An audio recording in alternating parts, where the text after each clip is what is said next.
네, 뉴스 속 경제 이슈를 심층 분석하고 최신 고용 동향을 살피는 고용브리핑 365 시간입니다.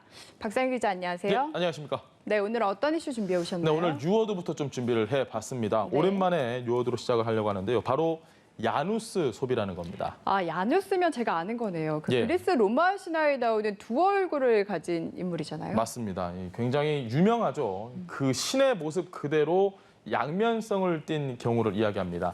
밀레니얼 세대의 소비 특성을 나타내는 경제 용어가 바로 이 야누스 소비입니다. 어떤 건 매우 비싼 것으로 또 어떤 건 또 매우 굉장히 싼 것으로 극단적 소비 패턴이 동시에 나타나는 건데요. 한 켤레에 한 100만 원이 넘는 명품 운동화를 사면서도 밥 먹을 때는 편의점 가서 삼각김밥으로 대신하고 생필품 구매는 인터넷 최저가만 찾는 유형의 이런 소비 패턴을 예로 들 수 있습니다. 이 정도까지의 극단적인 소비는 아니더라도 저도 약간은 이런 성향이 있는 이해되시죠? 것 같습니다. 예, 현대인들의 소비 패턴이 아닐까 싶은데 예. 코로나19 사태 이후에 이런 양극단의 소비 패턴이 더 많이 등장하는 것 같고 최근에는 이른바 보복 소비라는 말까지 등장을 했더라고요. 네, 맞습니다. 코로나19 때문에 사회적 거리두기를 하면서 꾹 참거나 미뤄왔던 물품을 한꺼번에 소비하는 이른바 보복적 소비가 생겼습니다. 원래 이 용어는 중국 경제가 성장하기 시작한 80년대 초에 진탕 먹고 마시는 식생활의 과소비를 말하는 용어였는데요. 최근에는 어떤 외부 요인에 의해서 억제됐던 소비 심리가 이 요인의 해소로 회복이 되면서 소비가 폭발적으로 늘어나는 현상을 뜻합니다. 오늘 이슈픽에서 코로나19 사태와 불경기가 장기화하면서 양극화한 소비 패턴에 대해 짚어보겠습니다. 네. 그래서일까요? 최근에 불황일수록 명품이 잘 팔린다라는 말이 있잖아요. 예. 기사를 보니까요. 최근에 명품 시장만 나홀로 성장이라는 류의 제목이 있더라고요. 저는 뭐 상식적으로 이게 이해가 좀 되지는 않는데요. 말씀하신 것처럼 코로나19 확산으로 소비 심리는 위축이 됐는데 이상하게 이 고가의 명품 시장은 이걸 비켜갔습니다. 온라인과 오프라인 상관없이 지난해 대비 매출 상승이 굉장히 빠른데요. 백화점의 경우에 겨울 정기 세일 매출마저 부진한 상황에서 명품 매출에 기대고 있는 상황입니다. 보복성 소비가 계속되면서 명품 매출이 성장세를 보이고 있기 때문입니다. 신세계 백화점도 명품 매출 지난해 같은 기간 대비 32% 늘었고 해외 시계, 주얼리 부문 매출도 같은 기간 28.7% 증가했습니다. 롯데백화점 역시 명품 매출이 증가했습니다. 그런데 눈에 좀 띄는 건 이런 명품 소비의 큰 손으로 떠오른 이들, 바로 2030 세대라는 겁니다. 네. 저희도 2030 세대에 속하지 않습니까? 저희는 2030 세대가 아닌가 봐요. 그런가 봅니다. 명품 시장 성장세의 큰손 2030 세대의 구매력이 어느 정도나 실제로 됩니까? 저도 일단 2030 저희가 2030 세대긴 예. 맞는데 사실 좀 이해가 안 돼서 저희가 이렇게 말씀을 드렸던 거고 설명을 드리면 명품에서의 이 2030 파워 온 오프라인 거래 모두에서 증명이 되고 있습니다. 올해 상반기 잘 아시는 이 샤넬의 가격이 오른다는 사실이 알려지면서 매장 오픈 시간 전부터 이 대기 행렬이 굉장히 많이 이어졌고요. 2030 고객, 2030 세대 고객이 대략 한 3분의 1 정도에 해당이 됐다고 합니다. 온라인 명품 플랫폼인 머스트잇의 경우에 올해 10월까지의 거래액은 2천억 원인데 지난해 전체 거래액인 1,500억 원을 이미 뛰어넘었습니다. 이랜드의 명품 플랫폼 역시 같은 기간 전년 대비 무려 500% 증가했는데요. 두 명품 플랫폼 거래액의 연령대별 비중을 들여다보면 말씀드린 것처럼 2030 세대가 압도적으로 높다고 합니다. 그러니까 과거와 비교해 보면은 명품을 소비하는 연령대가 점점 더 낮아지고 있다 이렇게 이해를 하면 예. 될 것 같은데 거기에 좀 뭔가 특별한 이유가 있을까요? 뭐 간단하게는 돈이 그들이 더 많은가라고 생각할 수도 있고요. 이건 짧은 제 생각이고 전문가들 이야기를 좀 들려드리면 가치 소비에 의미를 두는 MZ 세대의 특성이 나타난 소비 행태라고 분석하고 있습니다. 주어진 예산 안에서 식비나 의류, 자파 등에는 가성비를 따져서 소비를 줄이고 명품백처럼 가치를 두는 제품에는 그야말로 아낌없이 투자를 하는 자기 만족적인 소비 행태가 나타난다는 건데요.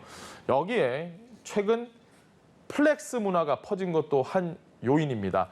이 코로나 사태로 인해서 해외에서 하지 못한 소비가 국내로 유턴한 효과도 있고 먼 미래보다 나는 지금 당장의 행복을 추구하겠다 이런 2030의 가치관이 나타난 거죠. 조사를 좀 보니까 특히 올해 소비 트렌드는 스트레스 해소, 또 자기 만족 관점에서의 이 플렉스 소비가 유행을 했는데요. 이 플렉스 소비에 대한 긍정적인 태도는 젊은 세대일수록 또 남성보다 여성이 높은 것으로 조사됐습니다. 그러니까 자기 만족적인 관점에서 소비를 한다라는 뜻이잖아요. 그렇죠. 그러면 이거는 비단 명품만은 해당하지 않고 전반적인 소비 태도에서 나타날 것 같은데 맞습니다. 어떻습니까? 저도 뭐 저를 만족하는 소비 할 수 있는데 예. 여러 가지 제약 조건 때문에 하긴 좀 어렵고요. 그런 게 어떤 건가요? 뭐 여러 가지가 있겠죠. 예. 끝나고 말씀하시죠. 예. 말씀하신 것처럼 명품관과 같은 맥락에서 프리미엄 가전의 매출 상승도 굉장히 놀랍습니다. 이마트에 따르면 프리미엄 TV 매출 3월까지 전년 동기 대비 103% 증가했고 이 비중은 50%를 넘어섰다고 합니다. 대용량 건조기와 의류 관리기는 물론 소형 가전의 고급화 추세도 뚜렷한데요. 100만 원 이상 하는 이 같은 고가 제품의 상승세에 프리미엄 가정용 커피 머신도 예외가 아닙니다. 집에서 시간 보내는 분들 많고요. 뭐 카페 가기 좀 애매한 분들, 카페처럼 커피나 차를 좀 집에서 즐기는 홈카페 문화가 트렌드로 요즘 자리를 잡으면서 프리미엄 커피 머신 제품의 매출 전년 대비 역시 무려 246%나 상승했다고 합니다. 네. 지금까지는 쓸 때는 과감하게 쓴다. 그러니까 좀 극단적으로 많이 쓰는 이야기를 저희가 좀 해봤고요. 예. 앞서도 처음에 야누스 소비 이야기를 좀 하지 않았습니까? 예. 이번에는 정반대의 이야기를 해봐야 될 것 같습니다. 실속형 시장은 어땠는지도 궁금한데요. 네, 뭐 저희가 아까 삼각김밥 먹고 명품 산다 이런 얘기 드렸는데 네. 온라인 쇼핑 전반에서도 이 양극화된 소비 트렌드가 굉장히 뚜렷하게 나타나고 있습니다. 이베이 코리아의 인터넷 쇼핑몰 조사를 좀 보면요. 올해 생필품 등 가성비 상품 판매 실적이 최대치를 기록했습니다. 화장지, 물티슈, 즉석밥 같은 이 가공식품 물론이고 오프라인보다 할인된 상품권도 판매율이 크게 늘었다고 하네요. 화장품 시장도 마찬가지입니다. CJ 올리브영의 경우 올해 추가 증정이나 대용량 상품 등 실속 있는 가성비 상품 매출이 지난해 같은 기간 대비 30% 증가했는데요. 하지만 가격대가 높은 프리미엄 상품 매출도 2배 이상 늘었다고 밝혔습니다. 네, 결국에는 명품 제품도 그렇고 가성비 제품에서도 2030 세대가 큰 손으로 떠올랐다. 이거는 부인할 수 없는 사실인 것 같습니다. 유통업계에서도 판매 전략을 이 세대를 중심으로 다시 짤 수밖에 없을 것 같은데요. 맞습니다. 그 큰 손을 어떻게 해서든 잡으려면 VIP 멤버십 이런 걸 선보이는가 하면 아니면 이들이 선호하는 명품 브랜드 유치에 굉장히 적극적으로 나서고 있다고 합니다. 원래 백화점 VIP 멤버십 하면 구매 실적이 아주 높아야 되는 그런 건데 2030 세대 같은 경우는 연 구매 400만 원 정도로 큰 액수는 아니지만 본인이 원하는 것에는 돈을 아끼지 않는 이 가치 소비 취향이 확실하기 때문에 이들을 겨냥한 새로운 멤버십 등급 도입에까지 나선 겁니다. 실속형 제품들도 2030 세대를 겨냥한 SNS 마케팅과 흥미를 끌만한 재미 요소를 마케팅에 추가해서 2030 세대 겨냥에 나섰습니다. 네.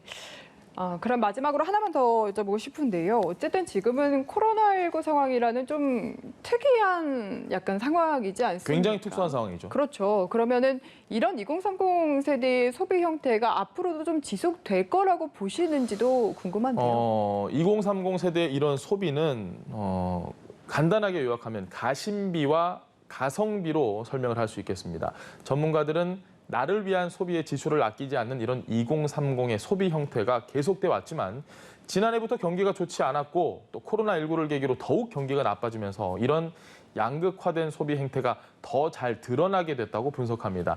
경기가 악화하면서 줄어든 예산을 나름대로 합리적으로 사용하려다 보니 가성비를 따지는 소비와 명품을 구매하는 소비가 동시에 나타난다는 건데요. 코로나19 여파로 당분간 불황의 그림자는 더 짙어진 만큼 이런 소비 앞으로도 지속될 것으로 예상됩니다. 예. 네, 두 얼굴을 지닌 2030 세대 신소비 권력층으로 떠올랐는데요. 소비업계의 변화를 주도하고 있는 밀레니얼 세대가 불황을 극복하려는 유통업계에 앞으로 어떤 영향을 미칠지 궁금해집니다. 오늘도 박상유 기자와 함께했습니다. 고맙습니다. 네, 고맙습니다. 네, 지금까지 고용브리핑 365였습니다.